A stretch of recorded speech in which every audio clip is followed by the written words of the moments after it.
ગુજરાતમાં આમ આદમી પાર્ટીનો સૌથી મજબૂત ચહેરામાંનો એક એટલે રાજુ કરપડા.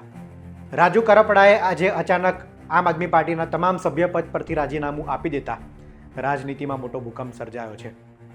માર્કેટમાં અલગ અલગ ચર્ચાઓ ચાલી રહી છે. કેટલાક લોકો કહી રહ્યા છે કે ગોપાલ ઇટાલિયા સાથે નારાજગીના કારણે રાજુ કરપડાએ આપ છોડી છે. ત્યારે રાજુ કરપડા આગામી સમયમાં કઈ પાર્ટીમાં જશે, તેઓ કઈ બેઠક પરથી ચૂંટણી લડી શકે છે અને ખેડૂત આંદોલનનું શું થશે તેના વિશે વાત કરીએ.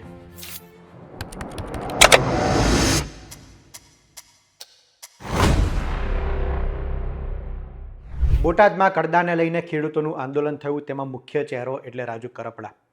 રાજુ કરપડાની આગેવાનીમાં બોટાદમાં કડદા આંદોલન થયું, જે બાદ સરકારે રાજ્યની તમામ એપીએમસીઓમાં કડદા પ્રથા બંધ કરવા માટેનો પરિપત્ર જાહેર કર્યો અને ખેડૂતોની મોટી જીત થઈ.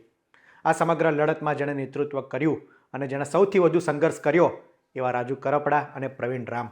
ત્યારે હવે બોટાદ કડદા આંદોલનના 104 દિવસની જેલવાસ બહાર આવ્યા બાદ રાજુ કરપડાએ અચાનક આમ આદમી પાર્ટીમાંના તમામ સભ્યપદ પરથી રાજીનામું આપી દેતા રાજનીતિમાં મોટો ભૂકંપ સર્જાયો છે. મીડિયામાં પણ અત્યારે આ મુદ્દો એ ચર્ચાનું કેન્દ્ર બન્યો છે અને અલગ અલગ લોકો કહી રહ્યા છે કે ગોપાલ ઇટાલિયા સાથે નારાજગીના કારણે રાજુ કરપડાએ આમ આદમી પાર્ટી છોડી છે. બોટાદ કડદા આંદોલનમાં ગોપાલ ઇટાલિયાની નિષ્ક્રિયતાના કારણે રાજુ કરપડા એ ગુસ્સે હતા અને નારાજ ચાલી રહ્યા હતા. અને ત્યારબાદ રાજુ કરપડા જ્યારે જેલની બહાર આવ્યા ત્યારે પણ તેઓ ખુલીને અને ખુશ મિજાજમાં હોય તેવા ગોપાલ ઇટાલિયા સાથે જોવા નથી મળ્યા. ઈસુદાન ગઢવીના સામાજિક પ્રસંગમાં એ રાજુ કરપડા અને ગોપાલ ઇટાલિયા બંને અલગ અલગ દિવસે આવ્યા હતા અને બંનેનો એક સાથે ફોટો પણ જોવા નથી મળ્યો.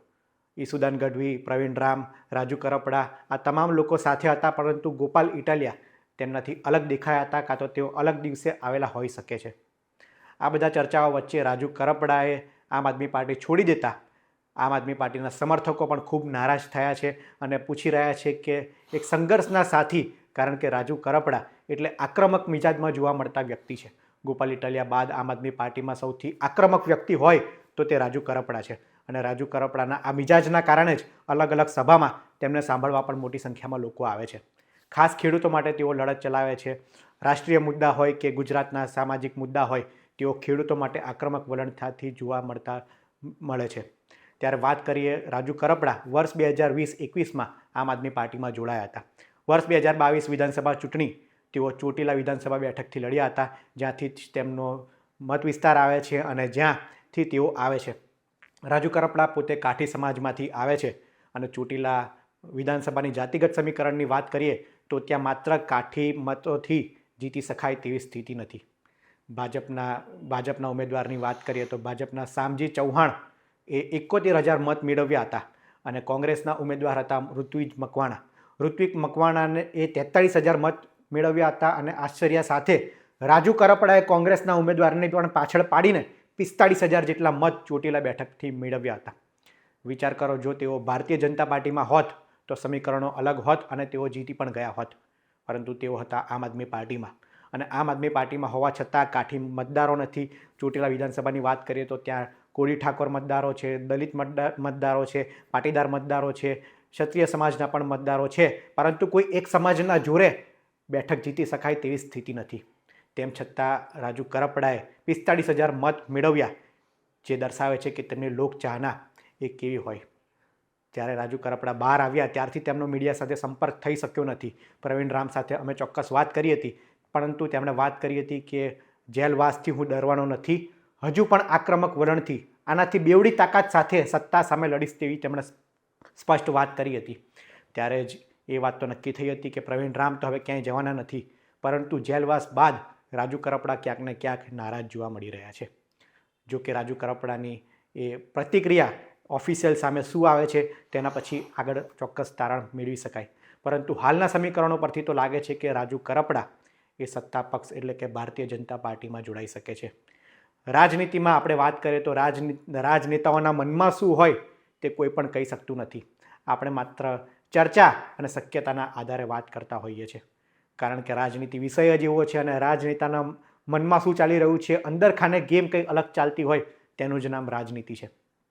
ત્યારે હવે આગામી સમયમાં રાજનીતિમાં રાજુ કરપડા શું કરી શકે તે જ અને ટૂંક સમયમાં જ ખબર પડશે. પરંતુ અત્યારના સમીકરણોની વાત કરીએ તો બની શકે કે ભારતીય જનતા પાર્ટી તરફથી તેમને ઓફર આવી હોય અને તેઓ ભારતીય જનતા પાર્ટીમાં જાય અને ચોટીલા વિધાનસભાની ટિકિટ તેમણે ફાઇનલ કરી હોઈ શકે. 2027 વિધાનસભાની ચૂંટણી તેઓ ચોટીલા બેઠક પરથી ભારતીય જનતા પાર્ટીની ટિકિટ પરથી લડી શકે ત્યારે સમીકરણોની આગળ આપણે ચર્ચા કરીશું. આગળ રાજુ કરપડાનું મન અને તેઓ કઈ બાજુ જાય છે તેના પર આધાર રહેલો છે. પરંતુ અત્યારની સ્થિતિની વાત કરીએ તો આમ આદમી પાર્ટીને પડ્યા પર પાટું વાગ્યા જેવી સ્થિતિ છે.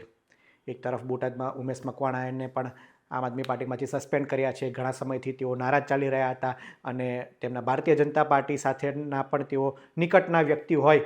પહેલાં તેઓ પૂર્વે ભારતીય જનતા પાર્ટીમાં જ હતા ત્યારે આમ આદમી પાર્ટીને અત્યારે ચોક્કસ એ ફટકો પડ્યો છે. એક તરફ આમ આદમી પાર્ટી દિવસે દિવસે ગુજરાતમાં મજબૂત થવાનો પ્રયાસ કરી રહી છે, પરંતુ એક બાદ એક આવા મોટાઓનું જવું એ આમ આદમી પાર્ટી માટે ચોક્કસ એ સંકેતનું સૂચક છે. આગામી સમયમાં શું થઈ શકે છે, ગોપાલ ઇટાલિયાનું આ મામલે શું કહેવું છે તો પણ તે પણ જોવું રહ્યું. અને આમ આદમી પાર્ટી આગામી સમયમાં શું કરી શકે છે, કારણ કે સ્થાનિક સ્વરાજ્યની ચૂંટણી નજીક છે અને સ્થાનિક સ્વરાજ્યની ચૂંટણી પહેલાં આમ આદમી પાર્ટી માટે મોટો ફટકો આ કહી શકાય. સ્થાનિક સ્વરાજ્યની ચૂંટણીમાં એક તરફ તમામ રાજકીય પક્ષો તૈયારી શરૂ કરી છે. કોંગ્રેસ પણ જણાખરોશ યાત્રા કરી રહી છે. ભારતીય જનતા પાર્ટી તો ગુજરાતમાં મજબૂત છે જ, પરંતુ આમ આદમી પાર્ટી અત્યારે એ ગુજરાત જોડો આંદોલન થકી લોકોને જોડી રહી છે. ત્યારે આ મોટા એ ફટકાના સમાચાર આમ આદમી પાર્ટી માટે કહી શકાય. આગામી સમયમાં શું થાય છે તેની પર અમારી નજર રહેશે. આ અંગે આપ શું માની રહ્યા છો તેમને કોમેન્ટમાં જરૂર જણાવશો. આવા જ ઇન્ફોર્મેટિવ વિડીયો માટે વીટીવી પંચાયત જોતા રહો. ધન્યવાદ.